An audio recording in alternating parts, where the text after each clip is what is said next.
Welcome to Light Talk with Jason and Jordan. I'm Jordan. Below me here is Jason, and tonight we have two guests, Brian and Coleman. Brian and Coleman, would you like to say hello? Hey, Hey thanks for having guys, us. yeah, we appreciate you having us on. We appreciate you both coming on here. And Brother. Jason, would you like to further introduce our guests here? Yes. So in the search for guests, one of my popular favorite thing is to post on the Strange Oklahoma Facebook page, and Ron had suggested Brian's name, and so a few weeks after we had Ron on, I reached out to Brian, and he said absolutely he would come on, and he all he asked is Coleman will come on with him. I said of course. Um, And in the lead up to it, I've watched a few of your guys' videos, but I watched the documentary Sooner State Sasquatch on the way here from work when I drove in. I can't wait to dive into that. My favorite way to start the podcast is, can you please tell us about yourself, guys? Cole, why don't you go first, man? Sure. So, yeah, my name is Coleman Ashley. I'm a field investigator for Red Dirt Cryptid Investigations. I've been a member since I think I did my first investigation with Brian and Eric back in, I want to say November, what was that? November 2022, I believe. Um, my whole journey into this whole cryptid thing started 2021. From there, I did my first documentary with a couple buddies of mine years ago, called Expedition Alone, A Quest for the Oklahoma Sasquatch. And ever since then, I've been hooked. Before that, I got really interested in Bigfoot and cryptids from shows like Finding Bigfoot and Monster Quest were my two big kind of inspirations that really got me fascinated with this subject. And then eventually I got older and me and my friends got into filmmaking and videos and editing and things like that. And so we kind of had this lifelong dream of wanting to do a Bigfoot documentary. And then so finally we went after it and did it. And like I said, ever since I started doing field investigations, I got really hooked and just that was it for me. And I knew that this was something I really wanted to dive deeper in. And so reached out to Brian, invited me out to Hayburn Lake, did our investigation there, found my first set of tracks, which were really cool. And that even pulled me in deeper at that point. And here I am. So just been investigating on, with Red Dirt for a while now. Had a lot of cool experiences. Continue to do filmmaking. We did Whispers from the Woods not that long ago. I'm currently working on some other projects we can get into later on, but that's about it when it comes to me. Well, my name is Brian Terrell. I live in Enid, Oklahoma. I started Red Dirt Cryptids back in 2017 because I thought that the people of Northwest Oklahoma needed an outlet or somebody that they could reach out to that was local. And it kind of bloomed into something that I didn't originally envision, but it's been quite a blessing. Um, I've been looking for Bigfoot for a good portion of my life and looking for other cryptids too, which I kind of bumbled into back in like 2007. And long story short, I try to go out, try to find evidence. I consider myself an evidence-based investigator. I don't put a whole lot of credence in things that I can't quantify or measure or document. I'm kind of a stickler when it comes to that kind of stuff because, you know, I don't know. I'm kind of a stick in the mud, unimaginative, I guess you could say. But I've got a pretty well-rounded team around me. I've got Coleman. Something that he didn't mention is that he's also one of my two primary paranormal guys. He also dabbles in ghost hunting, and but him and Scotty Rodemaker are both kind of into the whole ghost hunting thing. A couple of other guys, we got Eric Schrader, and he actually lives in Wellington, Kansas. Scotty lives in Ark City, Kansas, and we got Jeff Hatfield who lives here in Enid with me, and then we've also got John and Rayanne, and they're from Western Oklahoma, and I don't know that I have permission to use their last names, but they're real good assets on the team, and so we've basically got like a small group, and every once in a while we can even get Coleman's wife Chloe to come out, and we've been putting her to work manning the camera, and she's turned out to be a pretty good hand. And so we've got a pretty small group, but we're pretty active, and we try to go out about once a month, and we document all of our outings by filming them. And we do interviews similar to what you do, except I usually try to interview eyewitnesses and do it on site if I can. And we actually maintain a cryptid database that is free to the public. And if you go to our Facebook page, there's a link, and you can log in and you can check and see what's going on.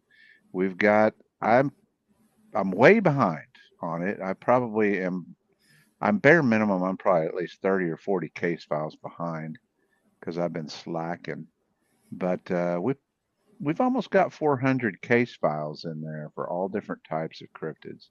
So we investigate Bigfoot, of course, Dogman, flying cryptids like pterosaurs and thunderbirds, and we actually document and do a little bit of research on like Native American little people and even the deer woman. So shapeshifters, skinwalkers, and rakes and pale crawlers, you name it. We're interested in it.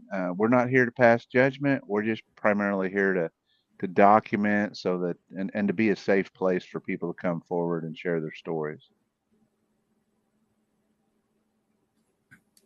Thank you, guys. So I was gonna, even though I have a list of questions, I actually, the first question is the deepest. What are the questions that keep you up at night? Question one, I'll go first and we'll switch off. Me and Coleman will switch. Question one is, how many times a month can I go squatching without my wife divorcing me? That's probably Nice. that's the thing that I have to juggle. So yeah, so you'd be surprised when you go once, sometimes twice a month, and you're gone all weekend. That's kind of stressful. So I try to balance that. So yeah, because I love it. Go, Coleman. Question that keeps me up at night, man. That's a really good question.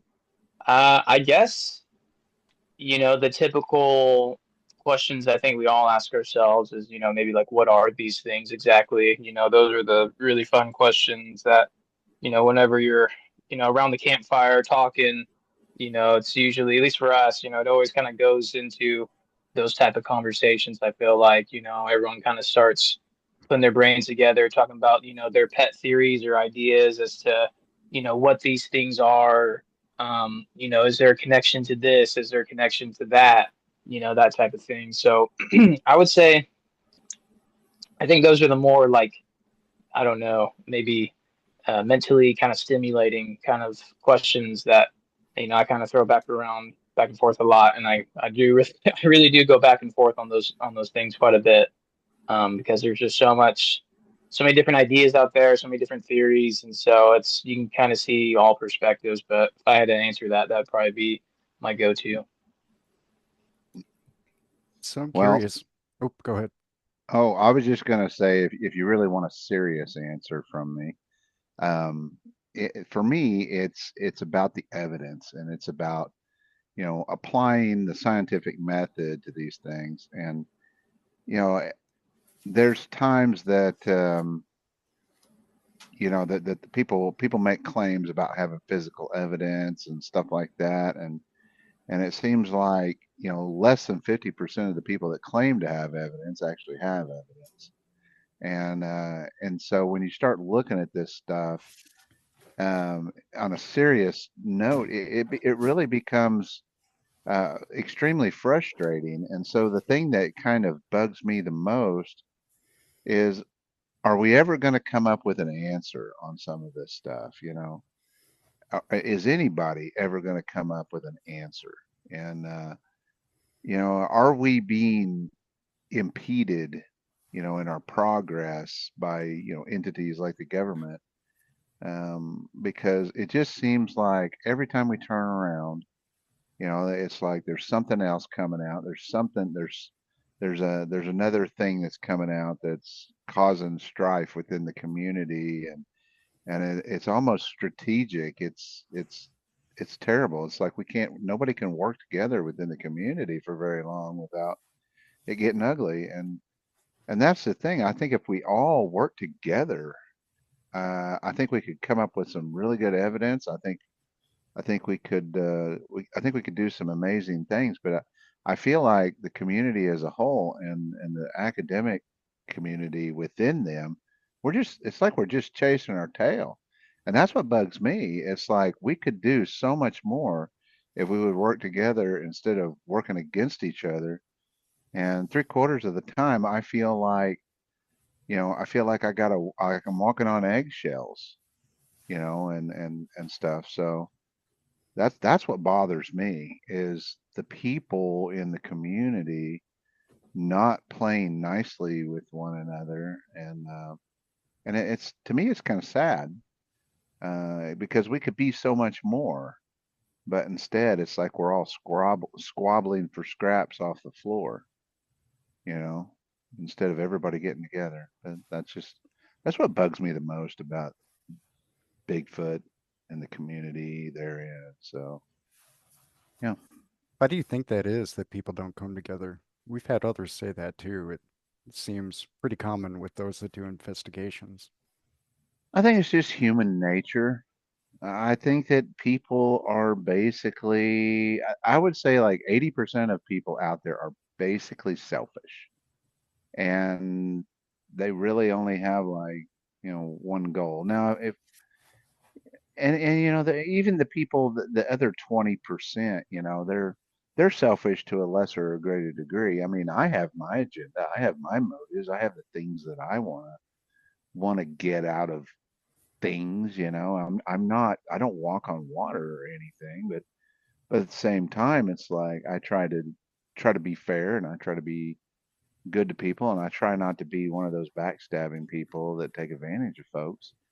It is tough, it's tough because a lot of times, you have to make decisions as if you're trying to keep your reputation as that of a credible researcher. And it's, I don't know. I don't know why. It's just human nature, I guess. Hmm.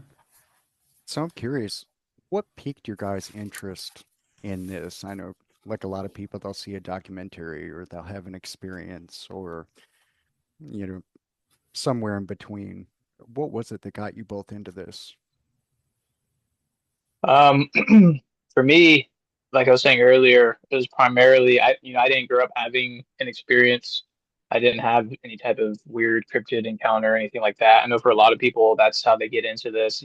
They see something, or they had some type of, something happened to them, in the woods or whatever. But for me, it wasn't really like that. It was just simply, I grew up watching shows like Monster Quest and, like I said, Finding Bigfoot, and I just the idea that something like that could exist, not in some far away, distant, remote, location that I'll never get to visit, but like, there's these, you're telling me, here in North America, there's these 8 to 10 foot tall forest giants in Oklahoma, even, I mean, pretty much in my backyard. Like, just the idea that something like that could exist on some level was just super fascinating to me, super interesting. And the fact that people were seeing it and people were reporting it, and people have been seeing and reporting these things for years, and many of them very credible people.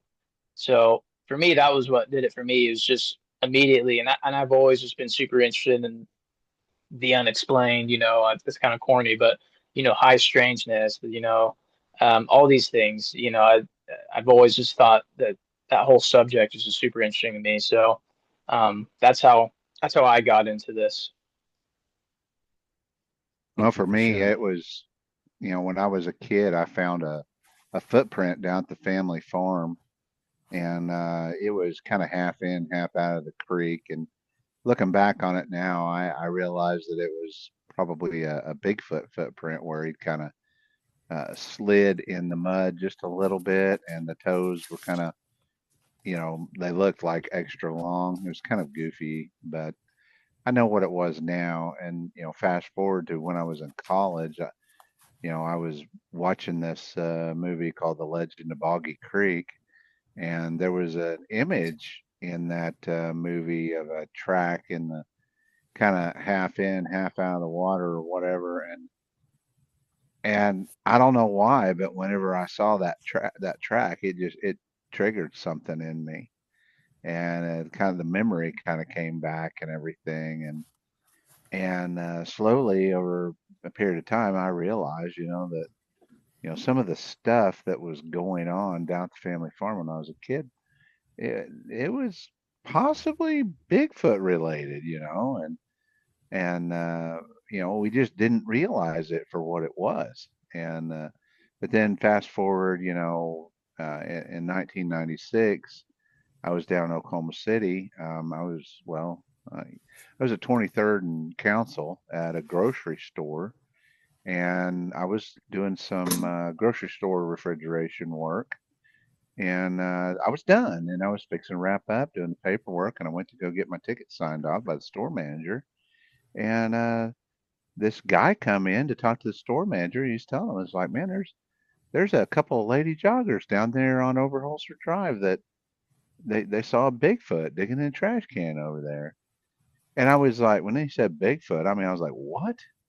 No way, And I was just like, ain't no way. And so I got my ticket signed off, and I drove over there. Sure enough, right there on Overholser Drive, right there next to the lake, there was, a couple cops out there with a cop car, and they were talking to some homeowners out in front of the house by some trash cans. And I was like, no way. So I go home, and I lived in Yukon at the time. I lived in Woodrun Apartments. And I was sitting over there just drinking my beer, watching the news. That was back when you could believe the news. And they came on the news, and they actually announced it. And it was Channel 9, I remember. And they come on, and they said that two women joggers had seen this, claimed that they'd seen a Bigfoot, and it took off, and it ran across, kept run north up across Highway 66 to Stinchcombe Wildlife Management Area. And I mean, I like spit my beer out. I was like, I just couldn't believe it. I just couldn't believe that this was actually, going on. This was on the news. So from that point on, my ears were perked up and my eyes were peeled, and I was looking, from that point on. So that's kind of what really got me into the whole genre and the topic was, putting two and two together, had something happen, seen something I couldn't explain when I was a kid, then have that flashback. And then 1996, I'm down there in the metro area. It's like, holy crap, they're here in town. It's like, no way, and so at that point, I was hooked. Awesome. Thank you for sharing. Thank you, Ben. Um, before we started the podcast, the big kahuna in the room is always the Patterson Gimlin film. But before we get to that one, I want to ask you guys a question about another one that I never hear mentioned. Why is nobody like doing more thorough investigation on the Freeman film from 1994? Do you guys know which one I'm talking about? Well, I guess I'll take this one. They have. Um, it has been thoroughly investigated, reenacted. There have been people that have, gone back over there, measured the trees, measured the distances, calculated its rough height. A lot of people, claim that it's a fake. A lot of people believe it's real. I honestly believe it's real. And, but then again, I'm not there. I don't have evidence for that. It's just, there's certain things you kind of got to form an opinion on. But I know there's been a lot of real academic, like people, academically minded people that have looked into this, and they can find no fault in it. And and I do believe, as a general rule, that Paul Freeman was legit. Like, and he made more than one film, and he probably, I may be wrong about this, but he may have cast more Bigfoot footprints than any man alive. And I don't think it was until after he passed away that people really started taking him serious. So kind of sad. He was, in my opinion, I think he was a wealth of knowledge that was not appreciated until after his passing. Yeah, But it's not as mainstream for some reason. I couldn't tell you that. and just to further add on to that, I know Cliff Barackman recently, maybe a couple years ago, somewhere around there, did a book on Freeman, and actually, I believe interviewed his son as well. His son was involved in that book, or excuse me, I think his son might have wrote the book, and I know Barackman was involved to some extent, but I should probably clarify that. But Barackman and Freeman's son were both involved in that book, and they talked about that, and then um, from my understanding, Freeman's son vindicates his dad to this day and says that he believes that, you know, his father was a legitimate researcher, and all of that was very real, the things he captured on film and all that. So so people have been doing work on that, maybe not to the same extent, obviously, as like the PG film, um, but yeah, there has been some work done, to my understanding, on Freeman and his evidence, his footprint gas, and so on.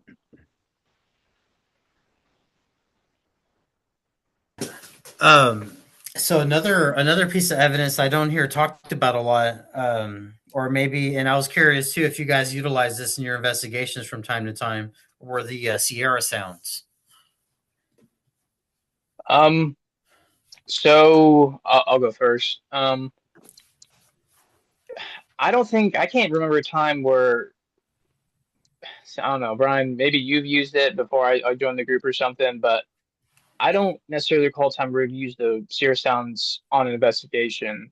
I know I did it when I produced my first documentary years ago. We played the sounds out in the woods. Nothing insane happened. The coyotes went crazy after we put on the loud Bluetooth speaker, and the coyotes went nuts. But that's about it. We didn't get, from my recollection, any, unexplained vocalizations or any, whatever. But I've heard a lot of researchers playing that, and some say they've gotten some interesting results. But a lot of people, when it comes to the work done on the Sierra Sounds, I mean, I know Scott Carpenter, if I'm getting his name correctly, has done a lot of work on that. I believe he was a linguistic expert from the Navy, something along those lines. And he's, according to him, his research, I mean, he's detected language and evidence of language in the Sierra Sounds and some of those recordings. I know I interviewed Ron a long time ago as well, back on my old YouTube channel, and talked to him, and he was saying that they've done lots of audio analysis on it, saying that a lot of the tones that are reached, if you look like if you put on like a spectrograph and see the different tones that these vocals reach, it's, according to him, they're outside that of a range of what you expect from a human, or a human could even reach at some points. So I know a lot of people have done work on that. But I don't know, Brian, you might have to jump in and see. Have you ever played the Sierra Sounds on Investigation by chance? No, no, honestly, so in my past life, I was a big coyote hunter, and that was kind of my passion for a long time. And in coyote hunting, you can educate your coyotes by playing recordings over and over again. And I never had a whole lot of luck with recordings. As a matter of fact, they're actually kind of counterproductive. I used to use mouth calls and stuff like that because, they're not pre-recorded. They don't have, background static, stuff like that in there. And they're not, you know, they're not listening to the same thing over and over again. And I know that back in the 90s, Bigfoot researchers all over the country were going around call blasting this stuff. And the way I look at it, it's probably already been done. And they've probably heard it, especially the Ohio howl. The Ohio howl, it's like Yeah. everybody does that. They blast that thing, and sometimes they get responses, but I think if it was, I think I would rather just sit quiet and do that, because when you do stuff like that, I honestly believe that you are, first of all, you're telling them one thing in particular, and that's that we are out here hunting you. We are hunting the Sasquatch people. And when you do that, that's going to put them on a higher alert. And we don't do really hardly any calls to speak of. Um, the only time that we've ever done any call blasting, one time Jeff and we were over by Stillwater at this one location that we used to go to. Haven't been there in probably a year, but we actually call blasted some monkey screams, and but they it was an exceptionally good quality audio recording with, like, it was taken in close proximity to the animals. There was no background static, nothing like that. So I call blasted that, and believe it or not, we called something up. And but at the time and it was nighttime, and we had thermals, but that was back when the only two thermals that we had was that FLIR that would not record, and my Seek that went in my phone, and it just didn't have the digital, you know, quality that I needed to get it. But whatever it was, it came up to the edge of the tree line, and it stood there and it watched us, and it basically watched us. It was upright too. I can tell you that.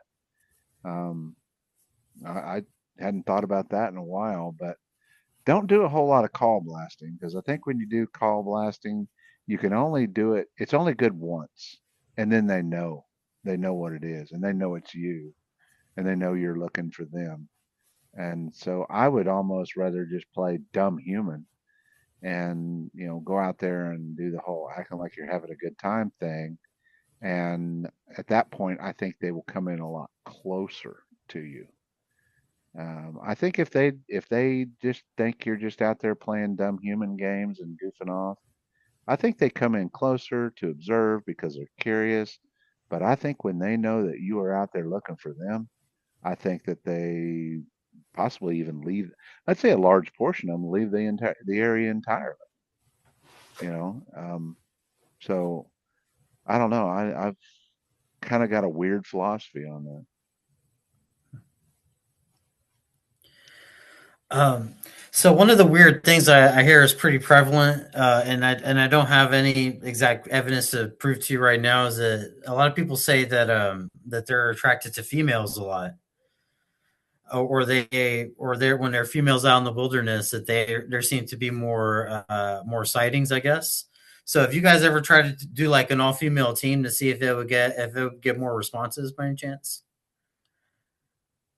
Well, we've only got, two females at our disposal, and I don't think I could get those two to go off into the woods, just them two all alone. Um, uh, so we don't have an all female team at our disposal, but don't kid yourself. We're definitely using Rayanne and Chloe as bait. Nice. And yeah, well, and we just had a situation when we were out with Alex Petikoff, a month and a half ago, where Rayanne actually saw a face through night vision, and it honestly, I think it kind of it messed with her head a little bit, because for the next like several days she was pretty upset by the whole thing, having trouble sleeping, stuff like that. But at the time it happened, she just kind of casually said, "I thought I saw a face over there in the woods," and that was about all she said. But it was kind of I think it was a shock to her. I think she might have been in a little bit of shock, maybe disbelief or something, because at the time I just kind of rotated the thermal around over there and pointed it and didn't see anything, and I just kind of thought, oh, okay, whatever, nothing. But anyway, yeah, I firmly believe that females are, a great curiosity for them. You realize that maybe 1 out of every 20 humans that they run across is female. You know, 90% of the humans in the woods are going to be males. Yeah. So, and I also believe that women of unusual hair color are even more of a curious thing. So those blue and purple haired girls and stuff like that, and I do believe they're attracted to that. So Man. Um, Really quick question. What did from the documentary that you got that I just saw coming in, Sooner Sasquatch? What happened to the archaeological site? Oh, the rock. So, um, so we looked into that. We did further research on that. Oh man. So essentially, kind of the determination. We didn't know this at the time. I had personally, when Brian found that, I had never seen anything like that ever in my life. I had never seen Hmm. any type of rock that looked like that. It looked so man-made. It looked so artificial, and but of course, as soon as we got back and we had cell signal to actually research stuff, we did our due diligence to try to find that out. And I guess there's a natural precedent for that in specifically Southeast Oklahoma and Arkansas. I can't the exact Brian. You might have to help me out with this one. I can't remember the exact term it was, but yeah, something to do with water. And when it settles on rocks sometimes and ingrains into the rock, it can it can make those type of patterns on rocks. And it's essentially, from what I've read, it's rare, but it's at the same time common in that area. So so I personally am of the opinion, me personally speaking for myself, I think what we found out there was probably natural, but still a really cool find nonetheless. But at the time, we were all convinced, like holy crap, like what is this? Yeah. Like did we like is this like an Indiana Jones moment or something? Like what in the world? Like because it, like I said, it looked so man-made. I mean, it looked like someone had done that, and it looked very old. But that's my personal opinion. I think we stumbled on a really cool natural phenomenon. But go ahead, Brian. well, I think it was Eric was the one that first found it online, because it's kind of hard to Google something when you don't even know the name of it. So anyway, but I think Eric was the first one that found the name of it. It was something that started with a G, but I can't remember. Um, anyway, I am of the opinion that it is a natural rock formation, natural phenomenon.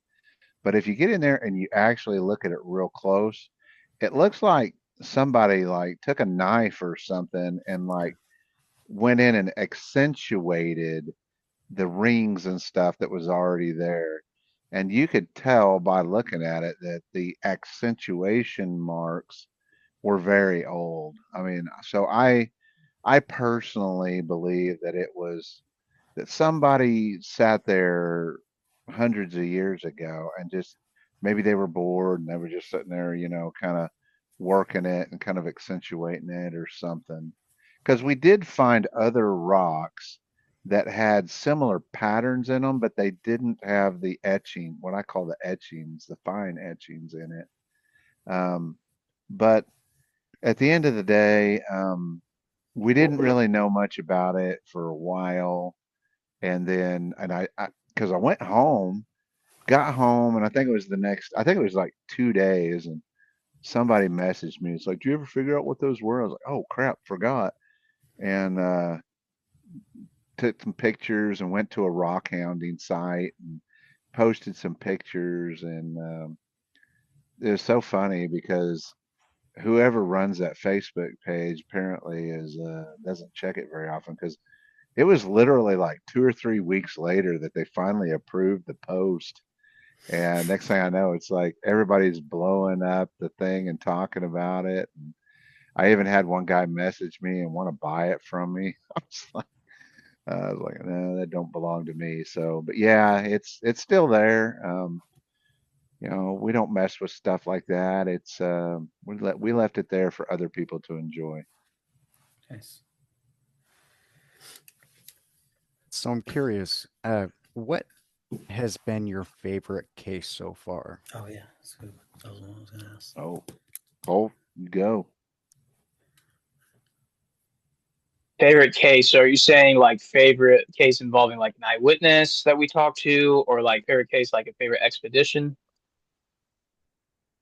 I'd say probably favorite expedition, but Okay. That's a good one. I would probably have to say I'm gonna give you two. Cheat a little bit. I would say this one that we did most recently, uh, with um, with Alex from Small Town Monsters was a lot of fun. It was just really cool experience being out there with Alex. It was cool as someone who likes to do filmmaking and video editing or whatever, kind of watch him and observe him, in his element, filming or whatever. It's tough. A lot of people don't realize, but filming out in the woods and doing what we do specifically, you know, uh, it's not like we're just hanging around the campsite all the time. Like we're going on night hikes. Sometimes we're going some pretty extensive daytime hikes. We like to try to stay busy like that on our expeditions to try to find any type of, possible physical evidence or whatever. We're really big on that. And, and that's tough because, I want to make sure I document all that. I want to make sure I'm filming that and documenting everything for, our projects, our videos, our documentaries. And it's not easy. It's not easy, keeping up with everybody sometimes. It's not easy keeping up with equipment, making sure, is audio good, are we keeping track of our lapel mics? Are we, doing this or that? Am I getting good shots of everybody? And so seeing him kind of what he does and everything and how he handles filming like a hiking, thing that we were doing. We went on the backpacking trip with him. That was really cool to see. And I was really thankful to kind of watch him and learn a little bit by watching him and how he does things. But obviously, of course, just being out there, doing the research, seeing how he researches too. I mean, you're talking about someone who has got to go out to all over the country to, you name it, some of the biggest hotspots, research a lot of different groups. So like, kind of watching how, how he does things with research, how he, goes on these night hike expeditions or whatever. And, that was another thing too, as a researcher, I wanted to watch and listen and really pay attention to how he does that. Because if there's anyone you want to like kind of, observe, I mean, someone who has that level of experience in travel, and just overall, like I said, experience. I mean, that's someone you really want to observe and pay attention to. So I'm going to say that one's up there. And then number two, right up there with it, I think it was when we were at when we were at 7A. And this was back early, I believe it was January 2023, whenever we had one come into camp. And I remember long story short, it was our final night out there. We had found a possible print, I believe, earlier that day. Didn't have very much activity aside from that. Little possible noises the night prior, but we were out there for 3 days, I believe, and this was our final night. And sure enough, we got very lucky, and one came up and walked by my tent. I'm pretty confident moved out a stool out there, like a little fisherman's stool, and 'cause I didn't have an actual lawn chair or anything like that, so it was the only thing I had. So for our stuff around the campfire when we're sitting down talking, hanging out, um, I just had that, and just heard it slide across. Heard this thing walk bipedally, walk up to my tent, slide my seat maybe a few inches, and then texting Brian. That's also a really funny story. I was texting Brian, blowing his phone up. My phone's about to die, and I'm not getting his messages, so I don't know if he's getting mine even. And so I'm blowing his phone up, and meanwhile he's like, like, quit texting me. You keep, my phone keeps going off, and the light keeps hitting my face, and I can't see anything. And I'm like, I don't know what's going on. And it's like, I'm like, I just want him to see this thing because he's in his car, right to, next to my tent. Eric's in his van. And so it's like, if anyone's going to get a good view of this thing, it's going to be Brian. And it's like, I don't want to move because honestly, at this point, I'm scared as hell. Like, it's one thing to say, like, I want to see these things. Like, I want to go out there and see them. But like when the moment comes and you're pretty sure like there's one like 2 feet away from you, like these things could, if they wanted to, like they could do so much damage to me if they, I'm not trying to be weird or morbid, but it's like you think like that, like when that moment comes and it's like, holy crap, there's a giant forest person like outside my tent right now. Like, what is about to happen? And I just wanted Brian to see it. And I didn't want to move or anything because I thought, well, if I move or make a loud noise and it thinks that I'm trying to get out of my tent, it could run away. I don't want that. And so I won't speak for Brian because Brian may want to elaborate on his part on what he saw. But, Brian, got a possible decent view at it and, saw its silhouette and then it moved and I'll let Brian finish the rest of that. But that's, for me personally, that's up there with one of my favorite expeditions we've ever done because of that moment. Nice. Thank you for sharing. That's intense, man. Thanks, man. No problem. Well, so the whole thing was just it was such a weird day. It's like we went into the last night and we were thinking, we drove all this way, because it's like 5.5 hours for us to get down there.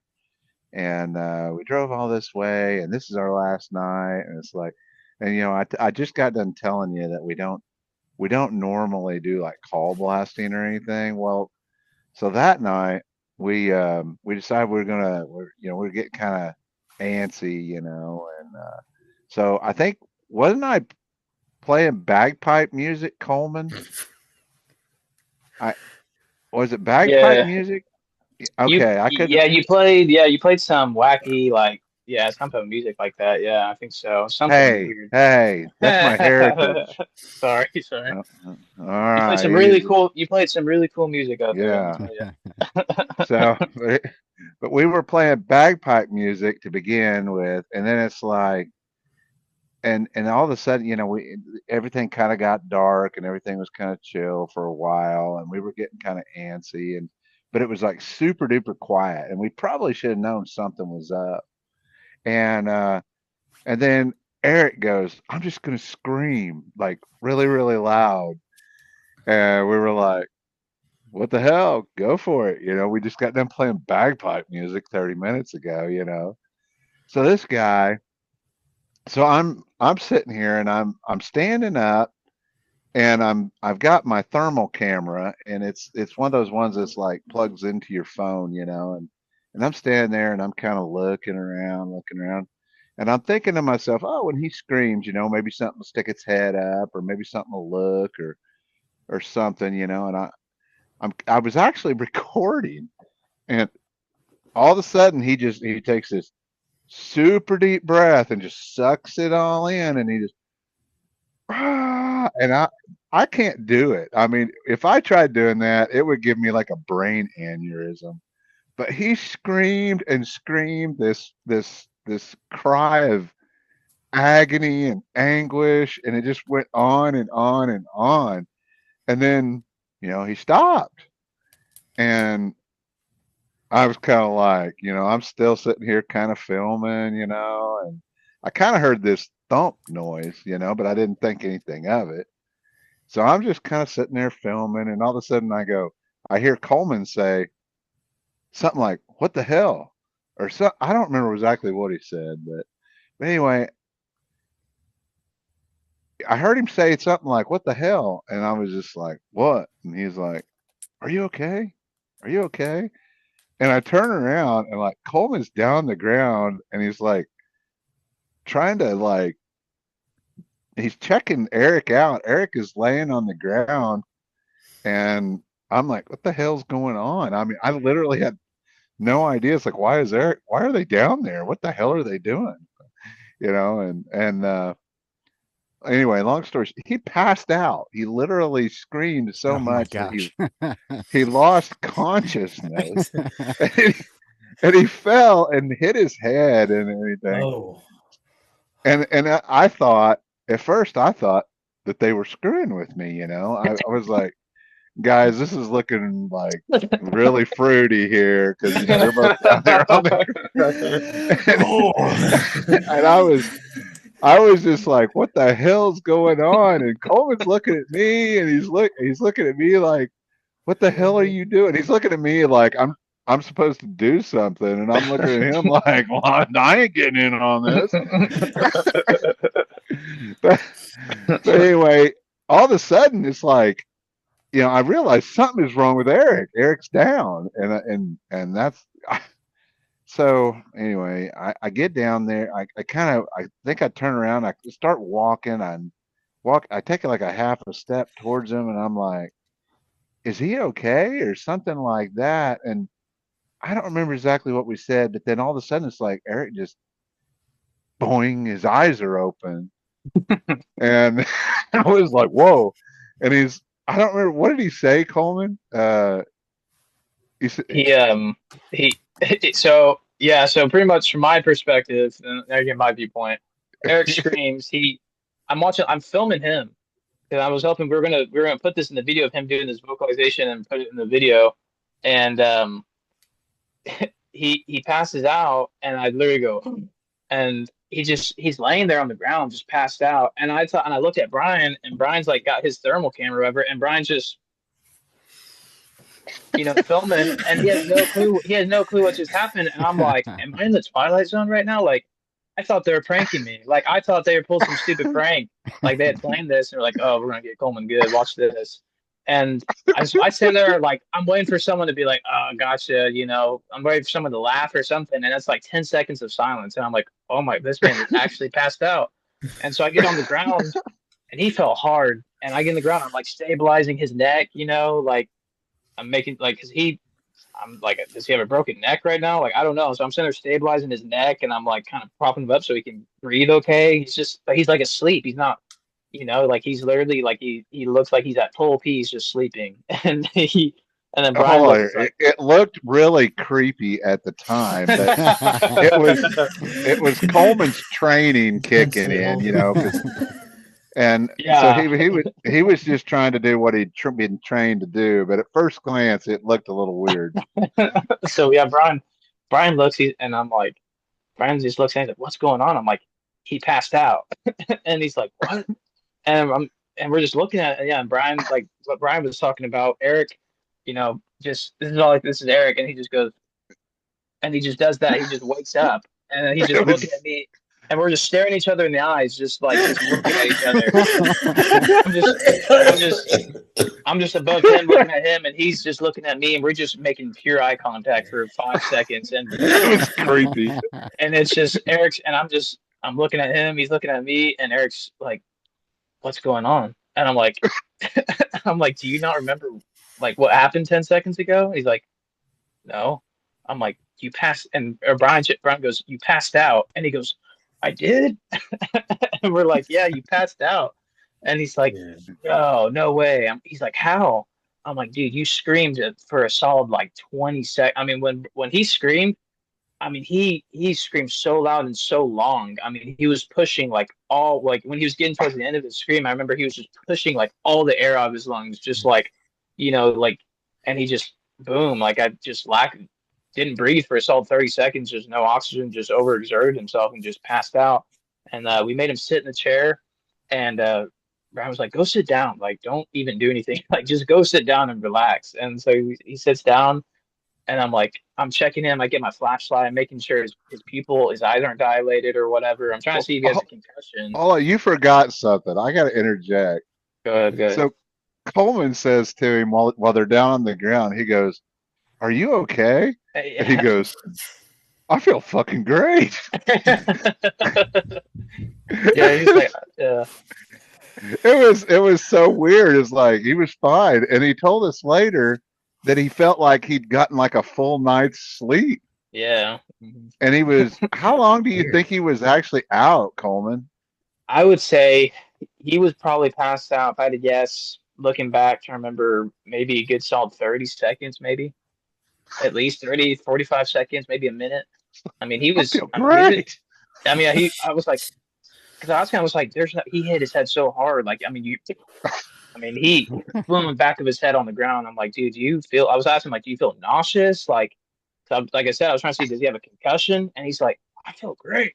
He's like, I feel amazing. Like, and just, and so we handed him I think we gave him like a thermal camera, or he got his thermal camera, and he just hung out and just chilling, just, right back to researching and just, oh my gosh. It's funny looking back because he wasn't hurt and he's fine, but, it's just one of those crazy moments. But I've always joked, I think honestly, that with the music that Brian was talking about earlier, like, I have to imagine, like, if we were being watched at that moment, those Sasquatch were probably like what the hell are these guys doing? Like Boys. I just enjoying the show. Just seeing Eric pass out, and us like sending to Eric, and they're just sitting there like shaking their heads at us or something. Like, oh gosh. Yeah. And so, but honestly, like he just let out such a violent, aggressive scream. Like I would have to imagine if whatever was nearby heard that and probably was at the very least interested in, what the heck are these guys doing? Like, I don't know, but yeah. If they weren't already there, they heard that because Oh, for it, sure. it like echoed all through the valley, and I couldn't touch that. There's no way. Never. And but anyway, so I don't know how much longer after that, but we were like, okay, well, let's go to bed because I think Eric went in there, and then he went and he got it, and he slept through this whole thing because he was just out. And but so this thing comes up, and we have 15 minutes. We'd been in bed, It was you know, shortly after we went to bed. Yeah. I mean, it was not long at all. and he starts texting me, and I know it sounds like I was being a jackass, but it's like I had my cell phone setting on like full brightness. And so every time he would text me, this thing would blind me and I would lose my night vision. I couldn't hardly see and stuff. So, and I was like, quit texting me, because it was blinding me. And I was trying to see this thing because I caught a glimpse of it and I could see like this silhouette of this thing like standing over there by his tent. And it looked like a dude. It looked like a really big dude. And sometimes we do terrible things like we intentionally leave the campfire going when we go to bed because all that ambient light, that gets put off. It's like, well, anyway, so this thing and then I'm looking over there and I'm trying to get Coleman to stop messaging me because it's dinging and stuff and I think I set the thing face down and I think I threw something over the phone because it was like lighting up my cab and finally I got my eyes kind of situated and I was like, well, it's gone, you know? And I was like, well, where is it? Where is it? And so I start kind of looking around. And next thing I know, this thing it walks up behind me and I'm in my car and it's literally probably 3 feet from me standing right there. And the only thing I can think of is my car door's locked? Is this thing gonna, pop the door open and drag me out? You know? And I know this is gonna sound terrible, but I went there to see Bigfoot, but I was too scared to turn around and look. I mean, it kind of snuck up on me and I wasn't ready. I wasn't ready.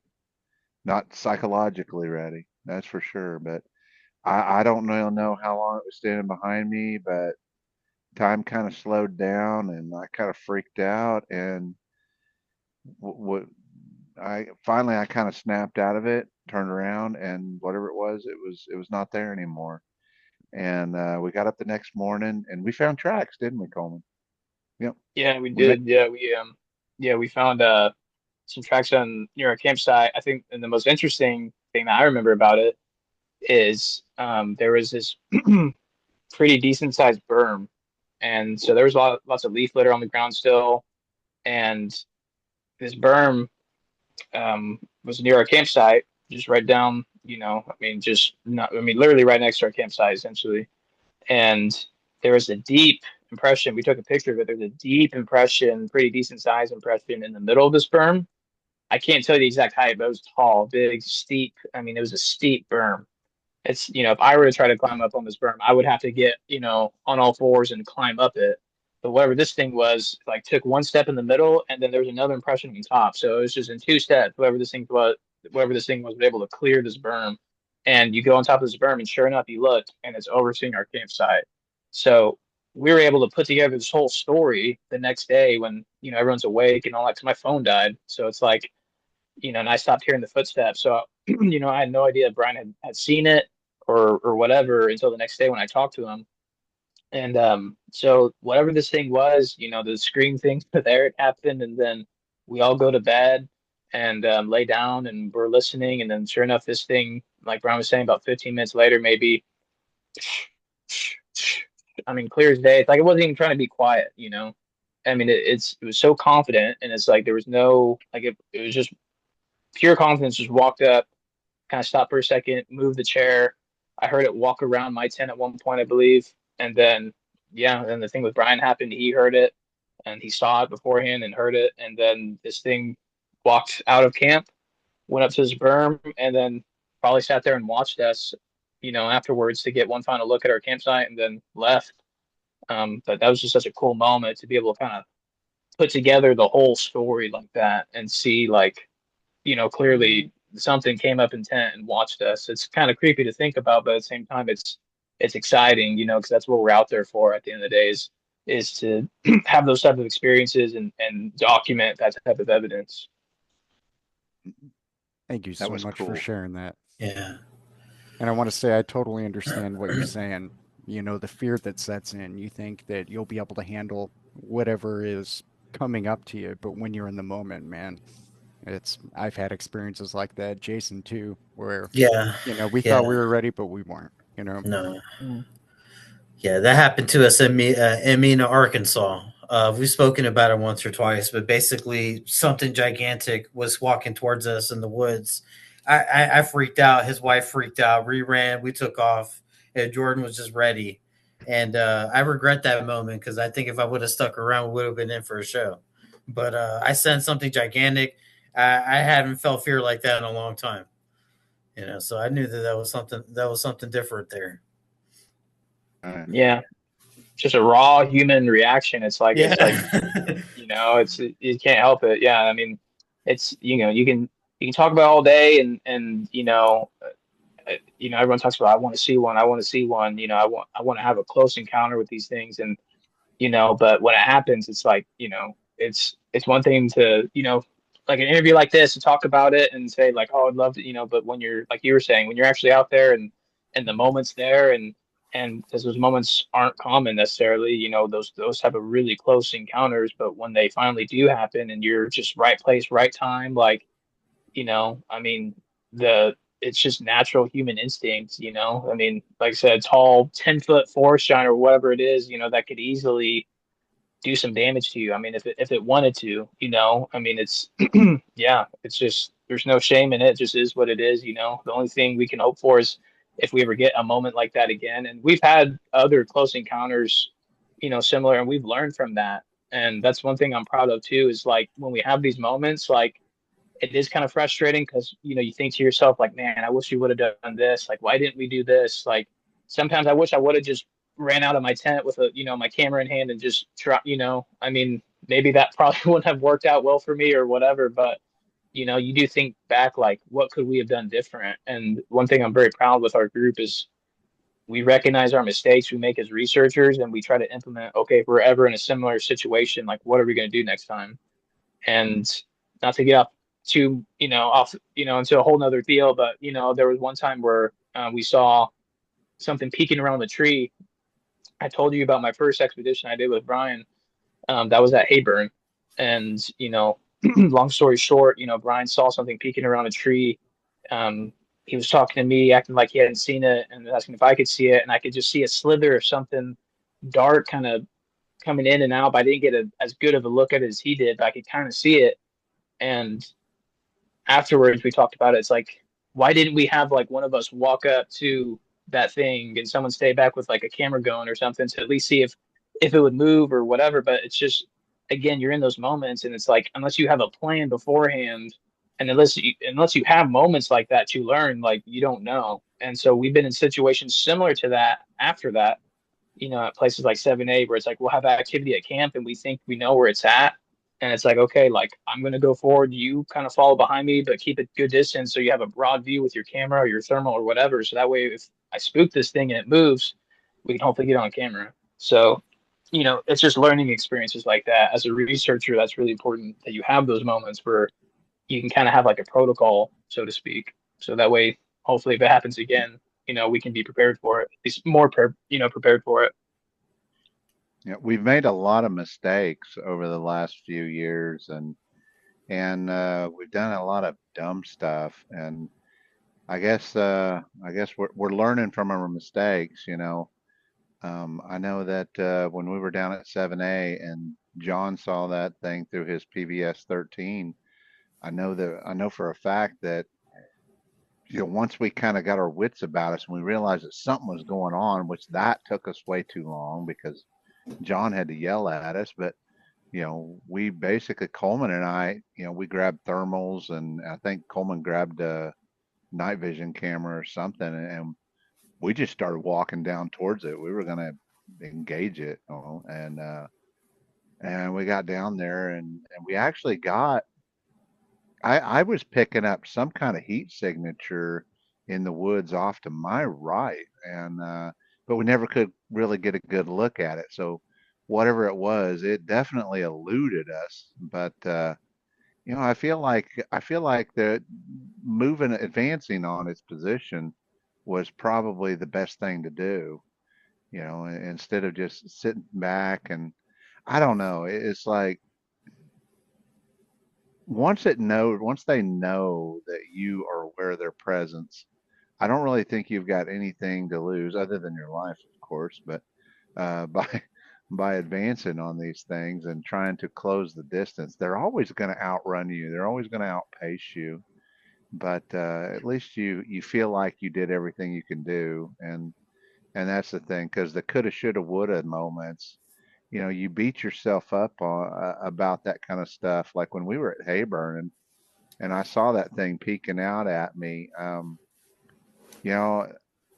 had my cell phone in my hand, and I had been recording, what, I don't know, 30, a minute, a bare minimum. I don't remember exactly how much I'd been recording, but I know for a fact that 5-10 minutes prior to that, I'd been recording with my phone. I was still carrying it in my hand, and so I got a lot of regrets on that. But I'm also smart enough to know now that if I would have broke eye contact with that thing to power up my phone, it would have disappeared anyway, because that's how these things operate. So anyway, but it was still a really cool experience. And at the end of the day, I would rather experience an encounter with one and get to see it than I would record it, because you don't get both. I mean, even Roger Patterson would tell you when it comes to the Patterson Gimlin film that he didn't get near as good a look at it as Bob did. So, because he was running a camera.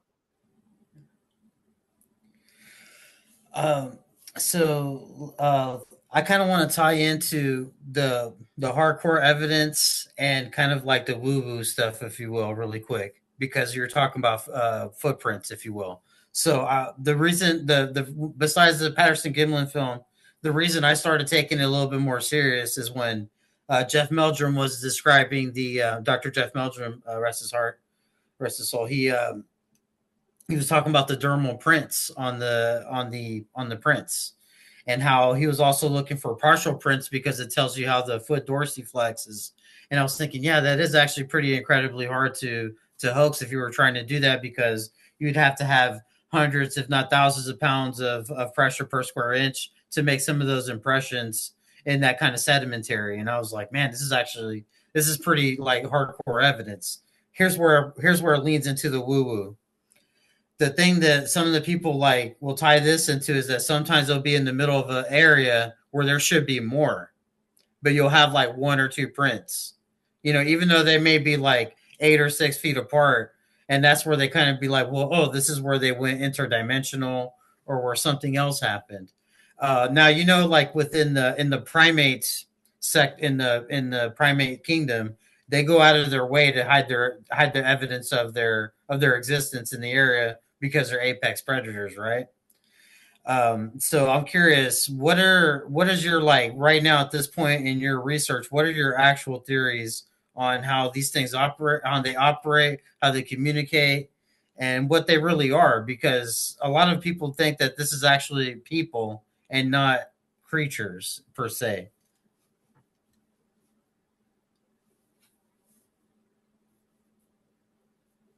I guess I'll go first and let Brian go afterwards. But that's a really good question, and that's kind of, I guess you could say that's sort of been my niche, so to speak, or when it comes to, or one of my roles, I guess I could say. I mean, I have multiple roles, but when it comes to handling the woo stuff, um, we started filming Whispers from the Woods, and that was a big.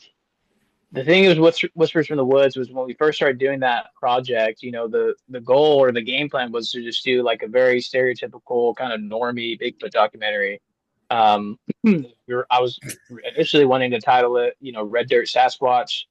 Obviously Red Dirt Cryptids, Red Dirt Sasquatch, and it was just all it was just going to be us doing Bigfoot research. All just showcasing our research. And you can ask Brian, but we started having weird stuff happen, and it started with the invisible growl story, and then we had the weird EVP thing happen at Brown Springs when we were researching.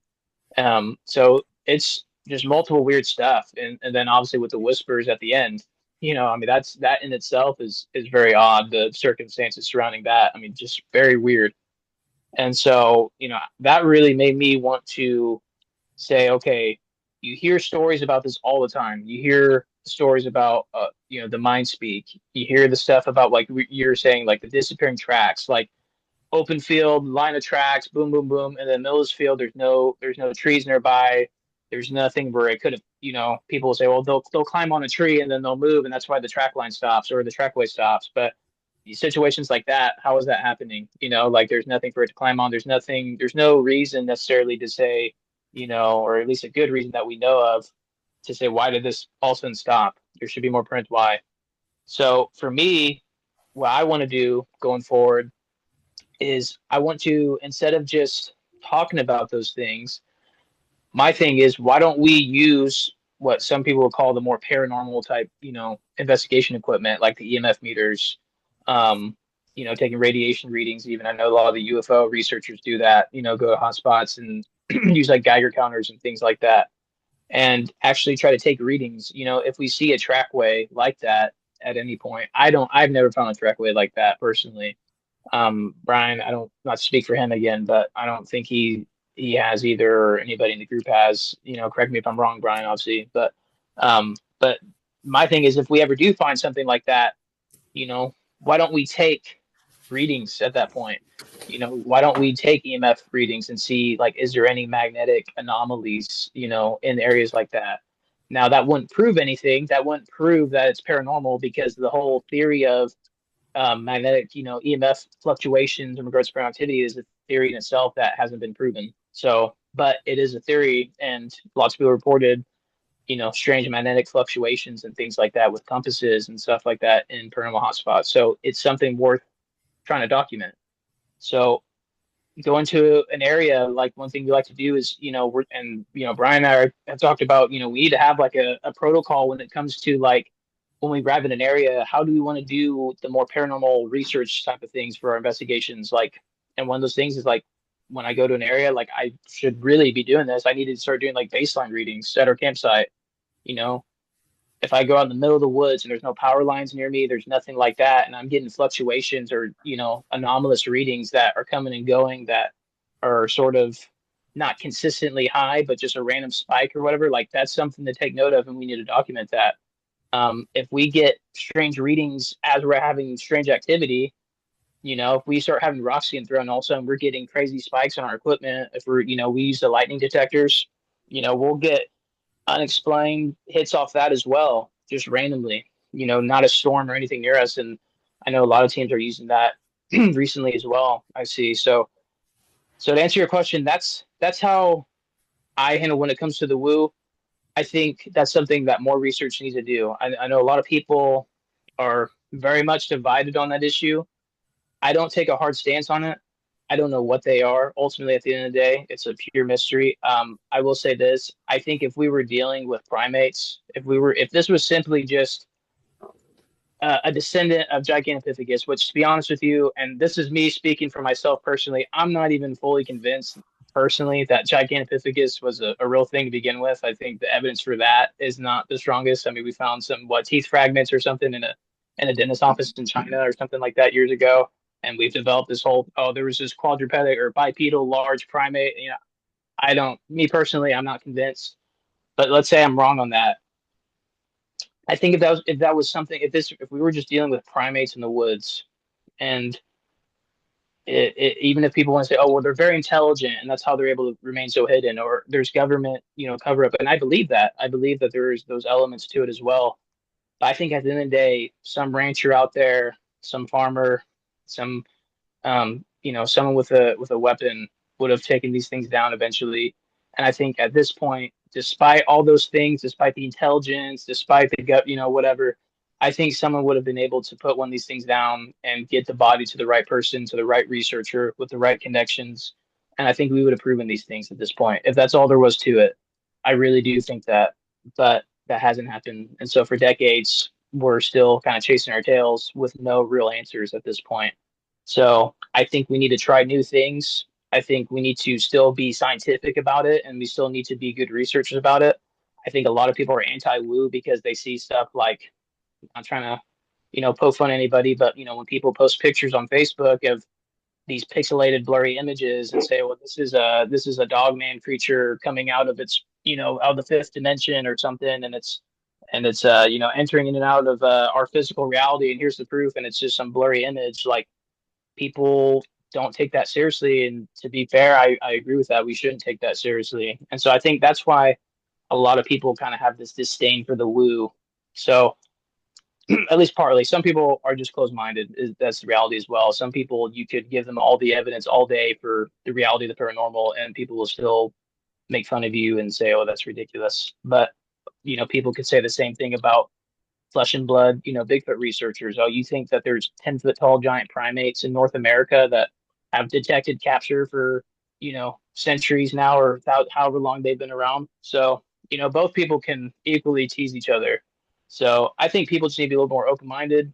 I think we need to understand when it comes to Bigfoot, it's all high strangeness. It's all technically paranormal. Paranormal just means, essentially kind of unexplained, abnormal, something that is not, something that's above what we consider normal phenomena. And so I think Bigfoot, whatever your theory is on it, falls into that category. Um, and I just think people need to incorporate more of, be more open-minded and try to incorporate those things into your research too. I think parapsychology is very important when it comes to understanding things like mind speak and telepathy. People, neuroscientists for years. I mean, you can talk about the podcast telepathy tapes, which was really popular. I mean, there's been neuroscientists, legitimate scientists, legitimate accredited academic researchers who have dedicated years into studying that and say that's a real phenomenon. Telepathy is a real phenomenon. You see it with twins. You see it in multiple situations, even with animals too. The dog owners, they've studied on that. I could go on and on. So this is a real phenomenon. It exists. Um, I think we need to stop, just our nose at all this stuff because we don't understand any of this. So anyway, I'm gonna get off my soapbox, but that's kind of my viewpoint on that. Yeah, he's pretty passionate about that. To be honest, I really used to be one of those people that I would throw rocks at the flute players that I used to call them. And I really didn't put any credence in this stuff at all. But the longer that you do this type of work, the more you will eventually start running into things that you can't easily put into a box. And that's kind of what has been happening to me. Um, you know, in the beginning, Coleman was saying, "Well, we need to do this. We need to do this," and because I'm because of what I do, I teach electrical trades, I guess you could say, and I have a lot of ghost hunting equipment laying around that we actually use for its original intended purpose. We measure electromotive force, we measure radio frequencies, and we measure, I've got Gauss meters, just random stuff that's apparently, come to find out, it's common stuff for uh, ghost hunters to use.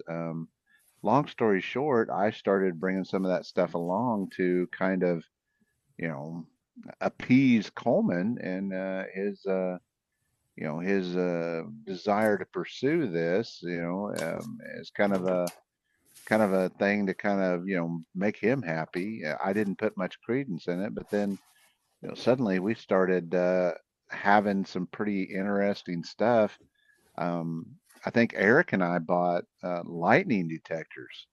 And to me, of all the stuff that we've done so far, I think the lightning detector thing is actually one of the most interesting to me personally because they're designed to pick up, energy bursts, and that and it's like he's got one, I've got one, we're 20 some odd feet away. There's not a cloud in the sky, and and these things are going off middle of the day when you get into a certain area.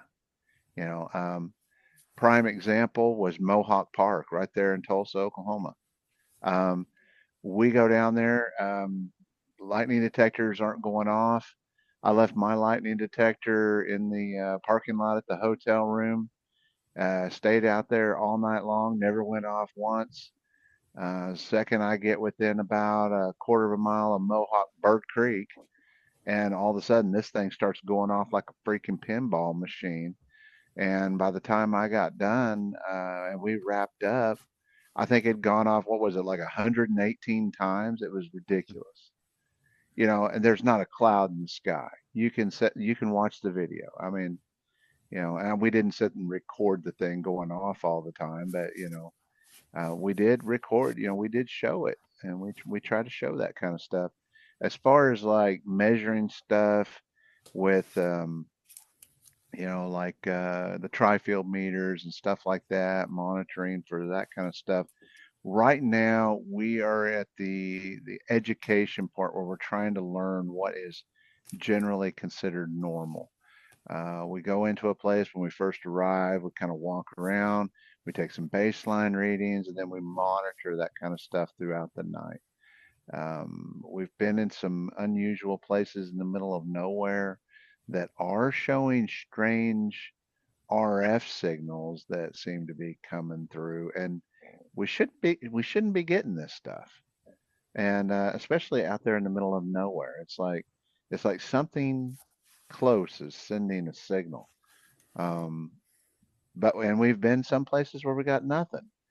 I'm still not sure what box to put that in, but at this point, we're gathering intel so that maybe 5 years down the road, we'll actually have some data to do it. If you watch some of our more recent videos, you will see us carrying this equipment, and we actually show, we show us using it. If you'd have told me 5 years ago that I was going to be going around the woods looking for Bigfoot with some ghost hunting material, I would have rolled my eyes at you and said, "Oh yeah, whatever," you know. But I guess I'm slowly easing the tinfoil hat on because we just keep running into just some really weird stuff. But you talk about footprints, right? Um, just recently, when we were down at what I'm calling 7B, um, we found a footprint. Well, actually, a footprint and a partial. We had this crazy night where we had some weird activity. Something was kind of throwing stuff, and we heard some voices and stuff. And we had this random activity going on around us. And we get up the next morning, and we're doing some filming or something. I don't remember what we were doing. Found this footprint, right? And it's just one footprint. It's just one.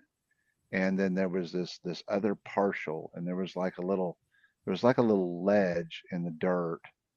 And I think looking back on it, I think what happened was I think the creature was walking around the edge of our camp, and I think it stepped on that little ledge. And when it did, like if you was to step on a little ledge or like a step on stairs, and you step and you're not quite ready, maybe half in, half off, your next step, your foot kind of falls kind of hard, you know. Um, and I think that's what happened there. I think it kind of half stumbled, and then that other foot kind of caught its weight. But I think that these creatures, when it comes to that phenomenon, I think these creatures have the ability to, you know, not leave tracks. And I think most of the time they don't leave tracks. The only time that you will find like true trackways is in some pretty deep mud. But when you find like prints in the woods and the grass and stuff like that, it's actually very common to just find that one. And I think that when they're walking through the woods, as a general rule, they practice, being very, they're very conscious of leaving sign behind them and footprints. And I think that it's even more so with the large ones. The large ones are very aware that we are looking for their footprints. Of course, the larger one, those footprints really stand out.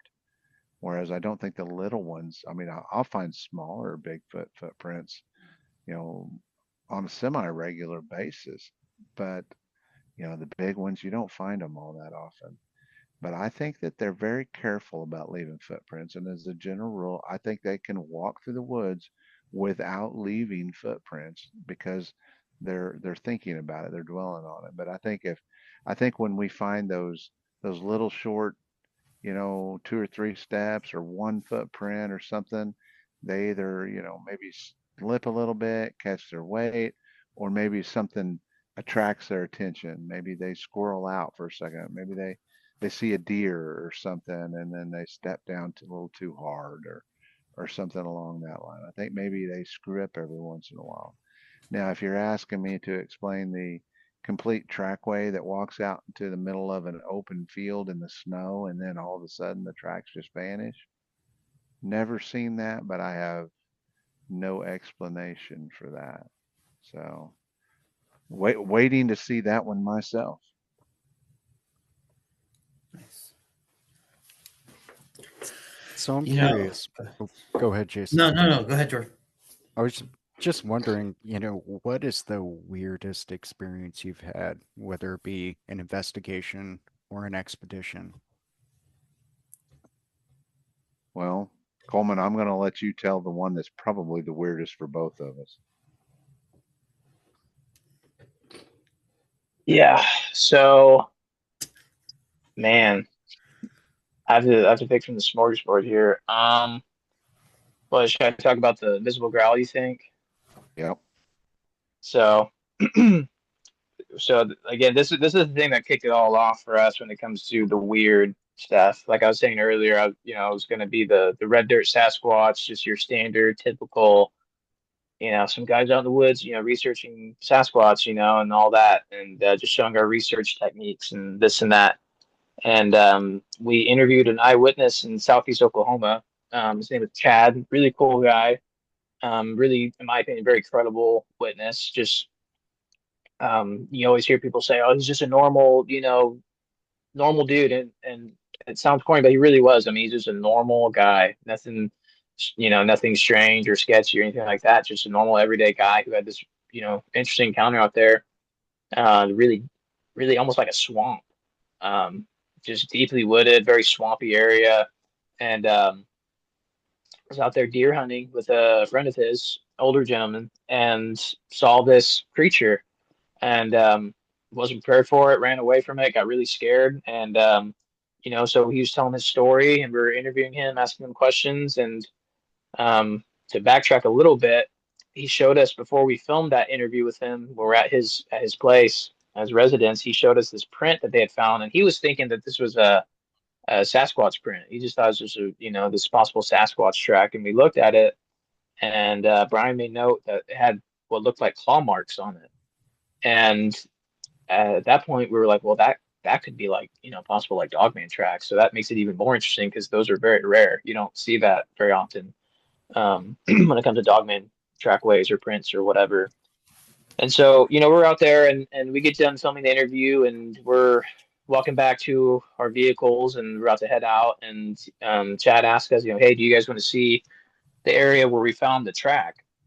And we were like, sure, why not? Let's go. We almost didn't. I mean, we almost said no. I mean, we were just, but he went in and showed us, and we looked around, and the water that was, running through the area and everything, and and then that was pretty much it. It wasn't much to. So we're just walking back. We're just kind of chit chatting, and we're not filming. Of course, stuff like this always happens when you're not filming. It seems, because we just we weren't there to research or anything. I mean, we were just simply there to film for the documentary and to, film an eyewitness interview, and that's that.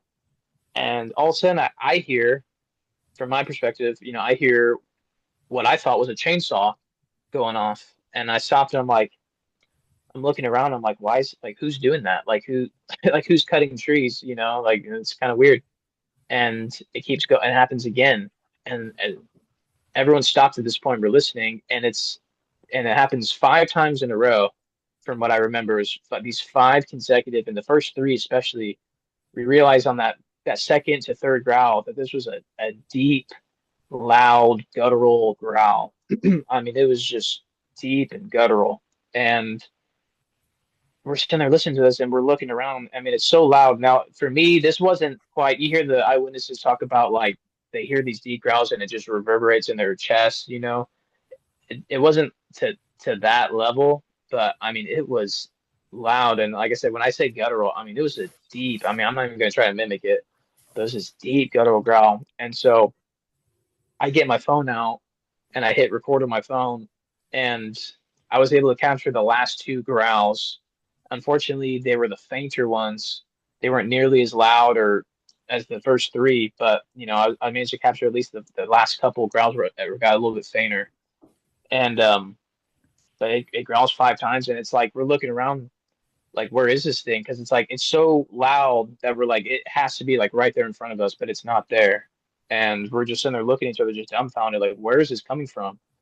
And so again, we were talking about learning from past mistakes, like when stuff like this happens, like we can't sit there with just deer in the headlights. Like we need to try to figure out what's going on in the moment. And so we kind of get our bearing a little bit. Brian goes up around the corner there where the road kind of turns like that. And there's another berm there. And almost immediately after these growls, we turn. He doesn't see anything. He calls me over. I start running around. I start snapping branches and stuff. Like I'm not trying to hide that I'm looking for it. I'm wanting it to hopefully, if it was showing some type of aggression, that it's going to respond back or do something. And and nothing. I see no sign of anything. We don't hear anything run off. Again, this was a very swampy area. There's some water on the ground. We didn't hear anything like running away or splashing or nothing. I mean, it was just, and so we get in the car afterwards and everyone's just dumbfounded. Even Chad's like, dude, that, I don't know how to explain that. That's so weird. Like, for something like that to happen while we're out here. And that's another thing too. I will say, looking back, and I'll talk about moments like this, and I'll kind of in the moment of recalling it. It's like I make these connections. It's like there's been a couple times where Brian and I will go and interview a witness, and we'll have weird stuff happen while we're interviewing the witness. It's actually very odd. There's another moment like that where we were interviewing a Dogman witness and had some weird stuff going on in the middle of that interview. That's another story. But we get back in the car and we're just kind of looking at each other and we're like, just what could that have been, um and finally I think it was Brian that said it, if I'm not mistaken. Brian's like, dude, whatever that was, it sounded like it was invisible. And so we've ever since then we've kind of dubbed this incident, the invisible growl. So that's what kicked off, it seems, everything. All the weird stuff happened shortly after that. So that's that story. Brian, you got anything you want to throw in there? Well, that incident was, for me, it was probably like my fulcrum of the whole thing. It was the thing that where I couldn't deny that there was some weird aspects of this going on. Whatever it was, it sounded like it was so close that I should have been able to throw a rock at it and just hit it. And there was nothing there. There was five of us there, and five grown men, all sober, and and what was our cameraman's name? Um, Alex. Alex. Alex never went out with us again. That was the last time I saw Alex, was when he went out there with us. He never did go back. I'm sure he's probably got a logical reason for it, but I don't know that it's a coincidence that that was the last time I ever saw Alex. Um, I guess that was the day he kind of become done with it, and I didn't come to the conclusion that this thing was. I mean, the part that Coleman kind of left out was we were driving for like an hour before. I was agonizing over saying it. I didn't want to say it, and because it's just like it's kind of went against my core, you know, mantra or whatever it is.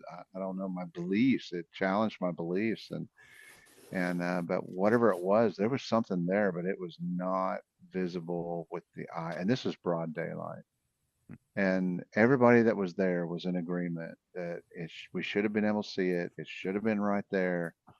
And we did actually get like a partial recording of it, but it was not good. It was not good. But we all heard it plain as day. In my opinion, I think it sounded canine. And but anyway, for me, I think probably one of the strangest moments was when we discovered the when I discovered the whispers. I was reviewing the audio, and the funny fact about this, and I don't know if we actually do a good job of expressing this in the documentary, but you know, we went out there to area, what were we calling it, Area 3, and Yeah. we went out there, and we left that location thinking that we'd had a complete strikeout that weekend. Like we had zero activity except for Coleman seeing that thing going across the road. But Coleman was not even 100% sure that it's like he was questioning himself. Did I really see that? And I mean, we were down there walking around filming it, but it really wasn't for me. I was actually kind of like questioning Coleman. It's like, did he really see what he thought he saw on that road? And so that's partially the reason why I was actually, normally I don't, if we're talking and stuff in the audio, I don't listen to it. But for some strange reason, I felt compelled. It's like I want to go back over and I want to listen to Coleman telling his story on this deal. And so I was listening to Coleman, and what all happened. for some reason, and I normally don't do this, but that's when I heard the whispers, and I don't think I would have been able to hear it if I didn't have my good headphones on. But when I heard it, I was like, what the hell was that? And so I went back and I probably listened to it like 20 times over and over and over again. And I think I like took a clip of it and I went and amplified it and I was listening to it. And that's when I called Coleman. I was like, dude, you ain't gonna believe this. I don't even know what this is. It can't be what it is, and so in my opinion, the investigation isn't really truly done until you've agonized over the audio from each particular outing. And it's amazing what you'll find later. So we left there. I left there thinking that maybe Coleman thought he saw something, and maybe Coleman's a little crazy. I don't know.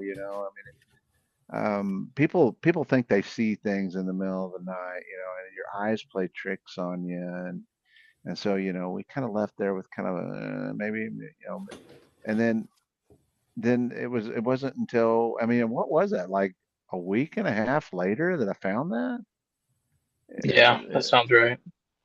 it was a while, and at that point I realized that these things were right there the whole time watching us, and they were close.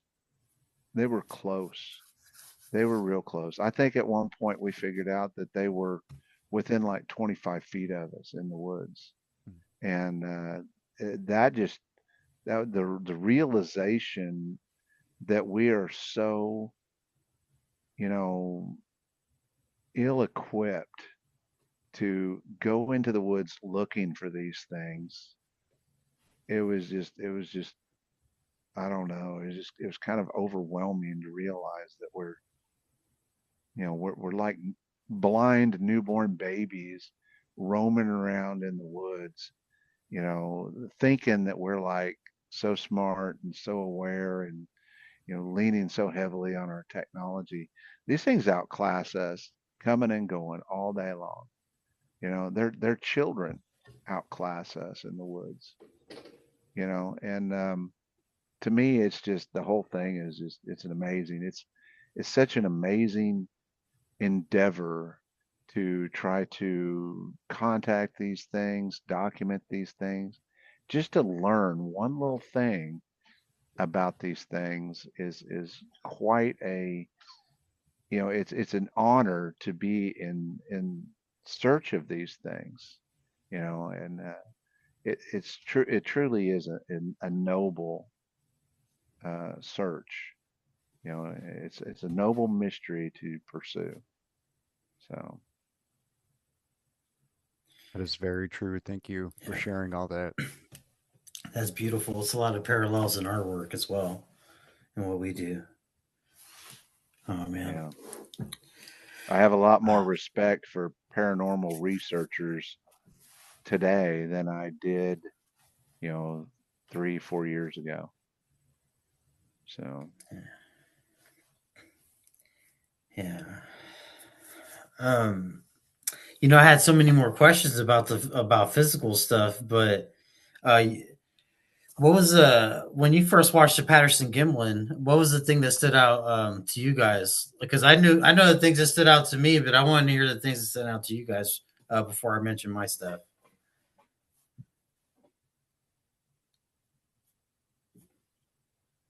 For me, it's I'm trying to remember. I did a video years ago on that when I first was getting into all the Bigfoot stuff, and I went through a lot of like Meldrum, Dr. Jeff Meldrum, rest in peace, did a lot of work on that film, and I think he did like a lot of like research studies involving from his university, and so like academic kind of papers, I guess you could say, where they went and him and other researchers looked at it, and in regards to like determining the creature's size, he did one paper that I liked. I include my video where he was documenting what he believed to be anatomical features you could see in the film So like the adipose tissue, lumbar folds, obviously stuff with the thigh, the calf, et cetera, et cetera.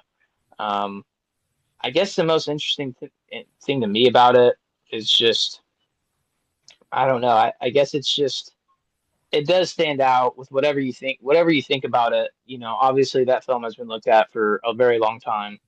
And for a lot of people, for a lot of researchers, you know, that was their first exposure to Bigfoot. I mean, that's what got them into this. I've talked to so many people where it's like, you know, especially back in the day when they would show that in theaters, it's like they would tell me, you know, man, I saw that as a kid and it just, that was it, you know, like for them, the Patterson Gimlin film was like my Monster Quest, you know, it's like, it's just different generations. Um, you know, it's just iconic, you know, the Patty Walk, all that, you know, and I know there's a lot of controversy now with the PG film. And that's a whole other thing. I could, I could once again get on my soapbox for that, but um, you know, whatever it is, the truth behind that, you know, it's always going to be iconic. It's always going to be a staple of the Bigfoot culture, and you know, but that's about all in regards to that. You know, I do think there's some interesting things about it still, and obviously just the gait of the creature, how it walks, how it looks, of course, you know, with again some of the anatomical things, but that's about it for me. Brian, what are your thoughts on that? Well, in the Bigfoot world, and for me, they've, the Patterson Gimlin film has always been there.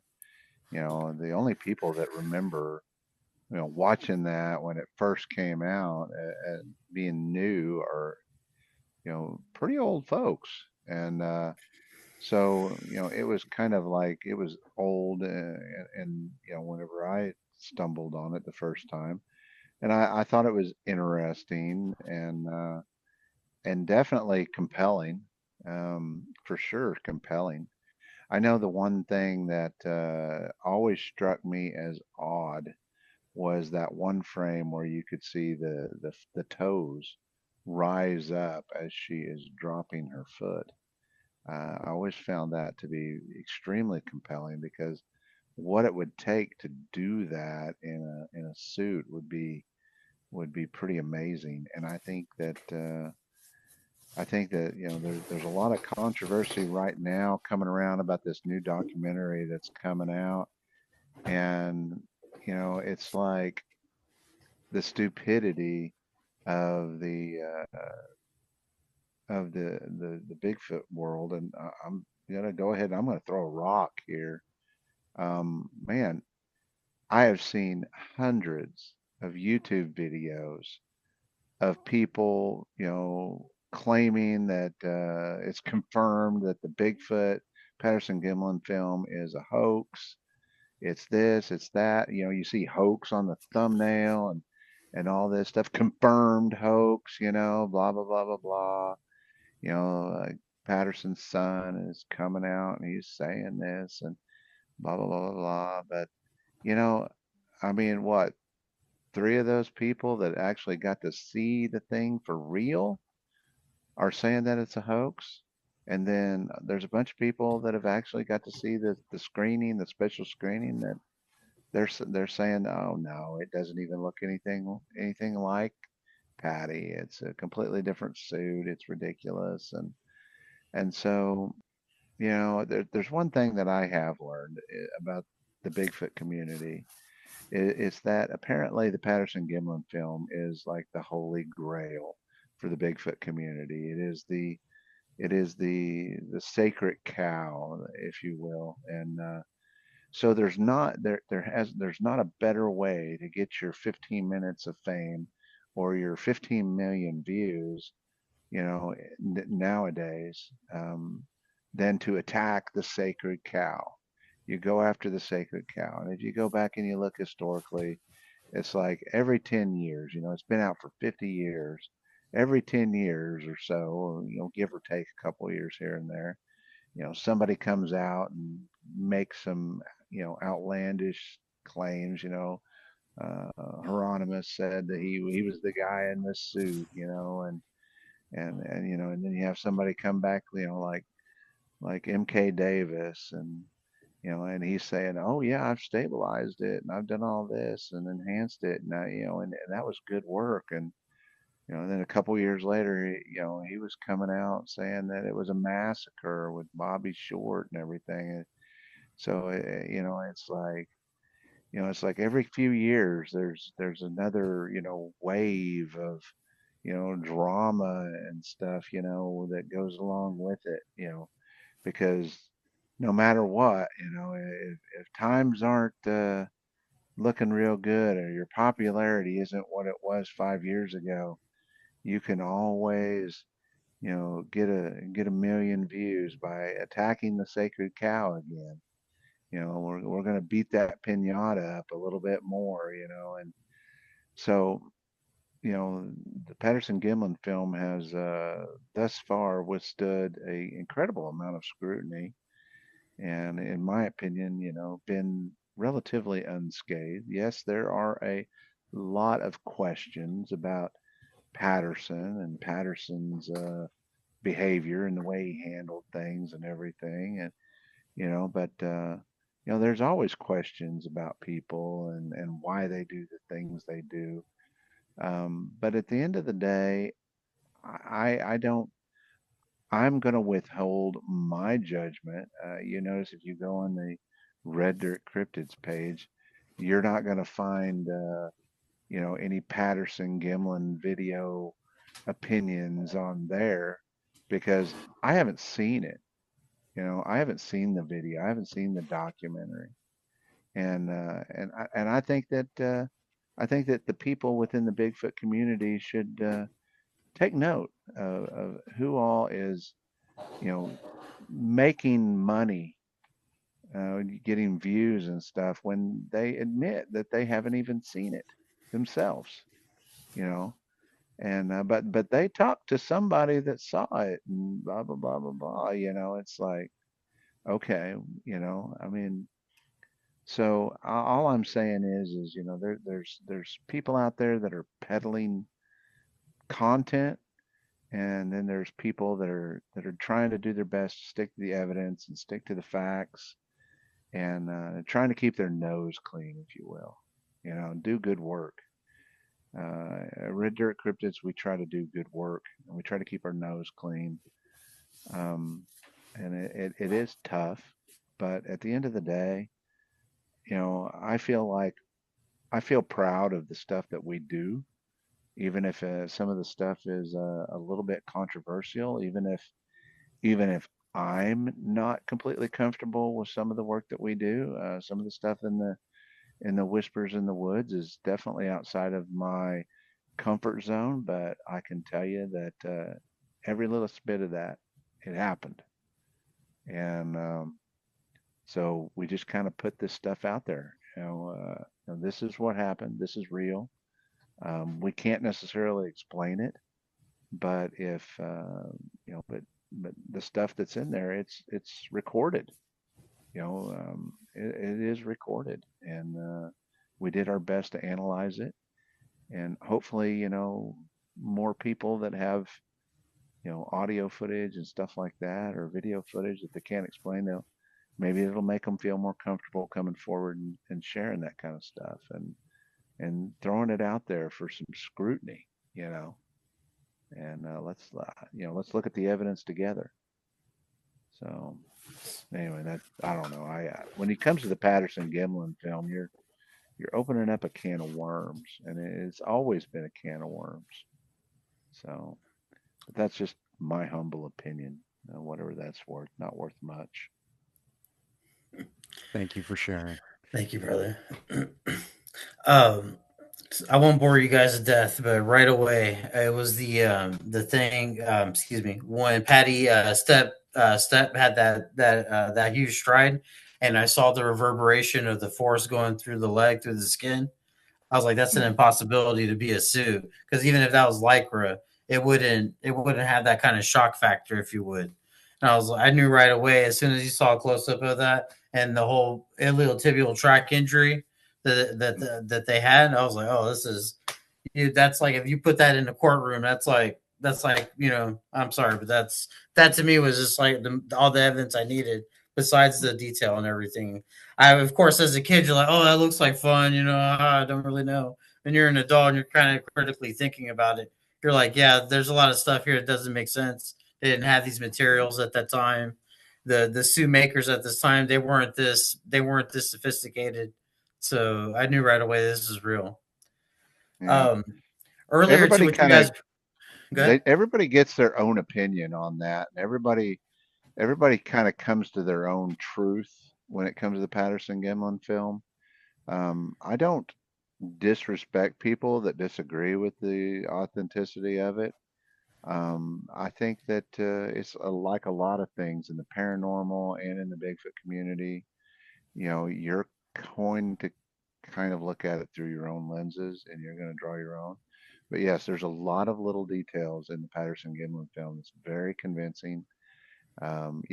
Like that weird mark on the side of her thigh, you know.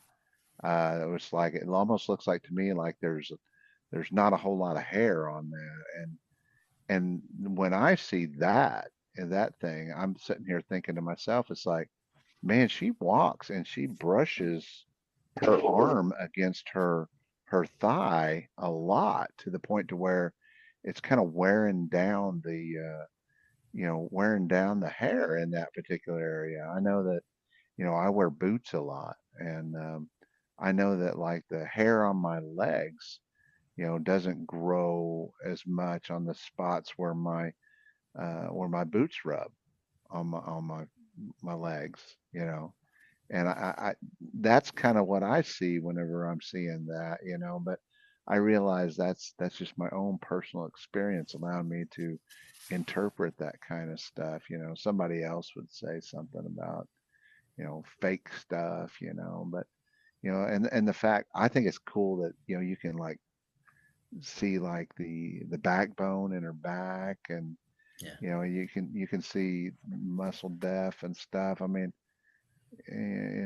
how did they fake that again? I don't know.